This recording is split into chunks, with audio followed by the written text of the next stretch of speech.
All right, if you haven't seen this game, it's worth taking a look. I recently have been going through some kind of dark fantasy, like gritty universe gameplay view. I don't know what you want to call it. And a new game popped up on my radar, which is Mistfall Hunter. It is a new extraction game, which extraction games are player versus environment, and it has some promise. And I wanted to put it through the working dad's lens to see if it'd be worth it for someone who really doesn't have a whole lot of time to sit down and play video games. So make sure to like the video and subscribe to the channel for more Coffee Dad content. So Mistfall Hunter is exactly as you would expect it to be. It is a gritty player versus environment extraction style game. You play as a guild hunter or glide hunter. I'm not 100% on the pronunciation, which is essentially an immortal soul that is looking to prevent the Gildan Mist from destroying all fabrics of eternity. Basically, no pressure.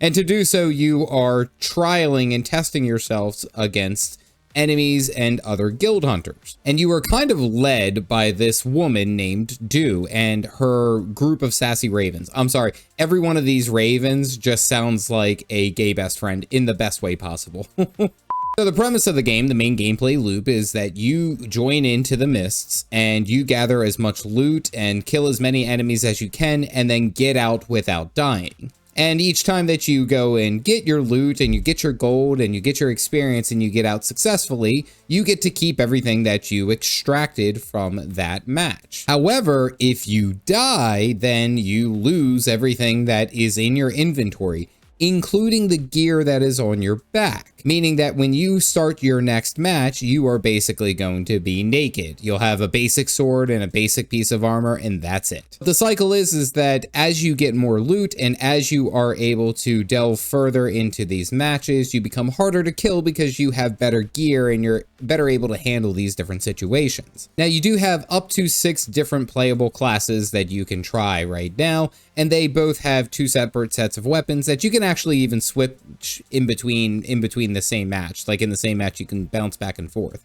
I played the Withered Knight, who had a great sword or a spear shield combo, and you can eventually choose to specialize in one where you'll lose an additional skill point or additional skill on your offset weapon, but you'll gain an additional one on your main set. So there's flexibility, and there's a bunch of different play styles. They have an assassin, they have a sorcerer, they have like a barbarian woman who beat the crap out of me. Like it's pretty fun. And of course, in between matches, you are a part of a main town where you'll find that Lady Dew, as well as a handful of other vendors who will help you out. So you have like an armor smith that you'll be able to unlock. You'll have a main shop, which will get you all the basic gear that you need for a minor cost of gold. There's an auction house, which is very, very cool because then you can actually trade with other players, purchase items using the guild or the gold. It's basically gold. And then even cooler, there's like this little expedition thing where you can set these 2 little troglodyte guys to go off and find and gather loot for you on their own, and it's like every couple of hours they'll bring it back and it ticks offline. So there is some kind of replayability with there that makes it a little less damning if you do die. And I will say for the auction house, what makes it significantly better as compared to other extraction games is that you can purchase most of the gear that you had or some of the better gear that you can get for fairly cheap. Only a couple hundred gold here and there for any given piece, and you can basically re-kit yourself out if you die. So dying isn't as punishable. It still sucks, don't get me wrong, but it's not terrible. The game focuses both on solo style matches as well as trios. You can join in with a group of other players, communicate with them. I played predominantly the solos just to get in and get my feet wet with the game.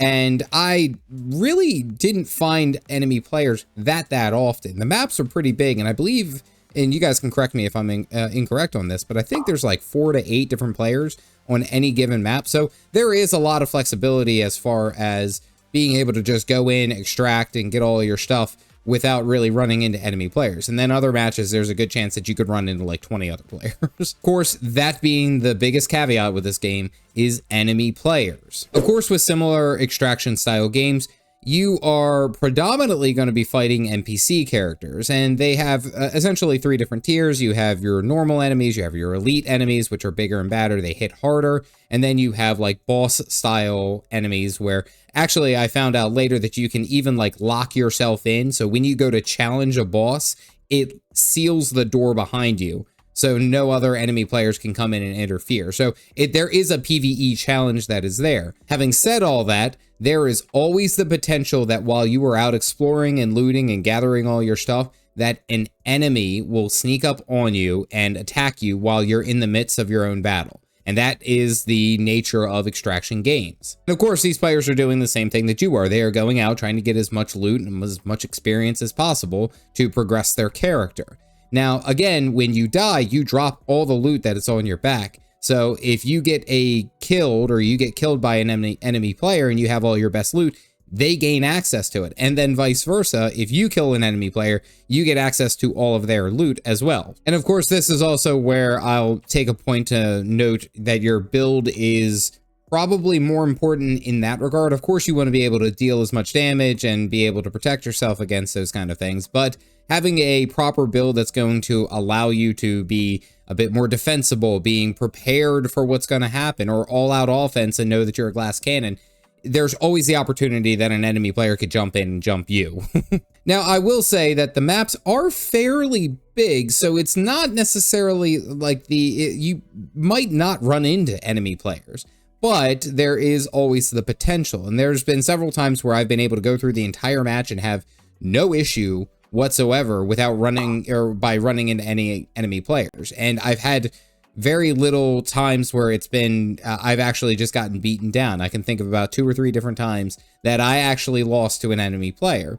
And then equally on that, I probably have killed 5 to 10 other players, probably being malicious and attacking them while they're distracted. But the point is that the extraction game is going to force you to hunt or be hunted in that regard. Now, you do have the option to completely ignore the enemy player and then just go about your business, but you leave yourself open for them to attack you as well. So you got to kind of judge it. I will say the game does a fantastic job about giving you audio cues about when enemy players are nearby. You will hear them their footsteps significantly louder than anything around, and you can stop and then you'll be able to hear them fighting, hear them grunting, and hear all of the interactions before the combat actually starts, before you actually see them.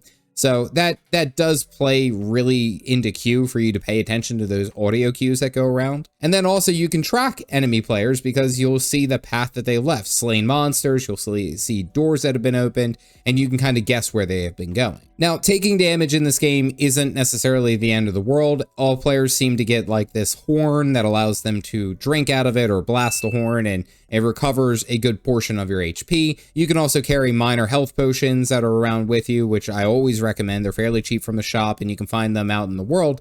But there's like ways that you can kind of level the playing field so that you're not just running into an enemy and only have 5 HP. They also have a number of tactical items that all players can use or all classes can use, like a little frost trap. They have throwing axes and things like that, so that you can essentially, again, set a trap or be prepared to deal with enemies of a whole bunch of different flavors. Remember, the biggest enemy in this game is other players, so keep that in mind as you are going around. Remember, hunt or be hunted. But does the game respect your time? In short, only sort of. While extraction games are fun on the surface and they are a great way to engage in a kind of like player versus environment, the deaths can feel like a gut punch, especially if you've been working on a bunch of gear and you have a bunch of loot and you are having a really good run, and then it gets completely derailed right there at the end. It's going to put you into a bad spot. It's going to make you kind of hate the game a little. But again, it's the nature of the game, so you can't necessarily hate it for jumping in for what it is, I guess. The idea of it, and it's something that I will stress to you, is that you will die and you will lose your loot. As long as you go into the game with that mentality and not be super attached to any of that, then for the most part, you'll be fine. And then again, I also mentioned that you can purchase a bunch of the gear off of the auction house, and you can have a specific loadout already preloaded, and you just press a button and it purchases all the items from the auction house and puts it onto your gear or onto your character for all the gold that it costs. And it's usually not that expensive to get decent gear. I mean, even some of the blue pieces might be more, but you know, honestly, you can be pretty passable with green for the most part. And honestly, I was worried about even doing a Working Dad's review on this game because I was worried about the negative marks of punishing deaths. But after trying it out and seeing it and finding ways to get the gear back and moving on, it's really not as bad as I thought it was going to be. It still sucks, but it's not as terrible. Now, of course, the game does have the benefit of being fairly short-lived matches, 10 to 15 to 20 minutes, depending on how long you want to stay in there. Some might last longer, but if you only have like an hour to play, you might be able to squeeze in like 3, maybe 4 matches within that time, maybe pushing it a little.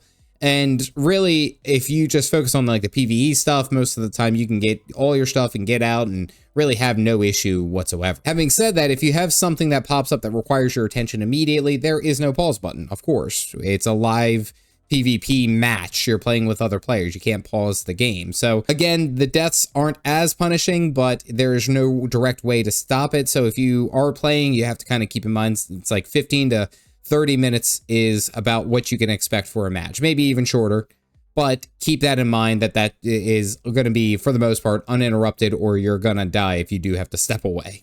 And again, for the most part, as you progress with your character and you get more loot and you do all that, it becomes far less damning when you die. So you kind of keep almost like backup gear in your chest at the main base, at your main camp, and you'll be okay.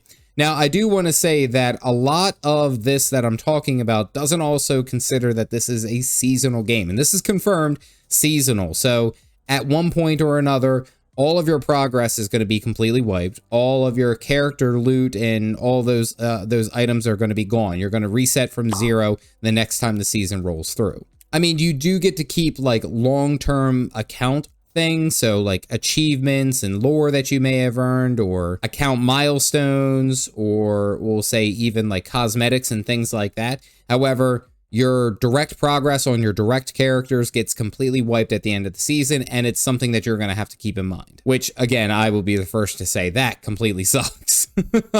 But when does the game become fun? Honestly, Mistfall Hunter didn't really take that long to become fun. It was very, very quick. I found enjoyment within probably like the first 30 minutes, first hour. And it's mainly because you get forced to go through a tutorial and you don't really get into any of the matches. And once you get into the match and you understand kind of like the basics of what to do, it is a very enjoyable game. The combat is very good. It is very fluid. It is very almost like action RPG-esque kind of thing.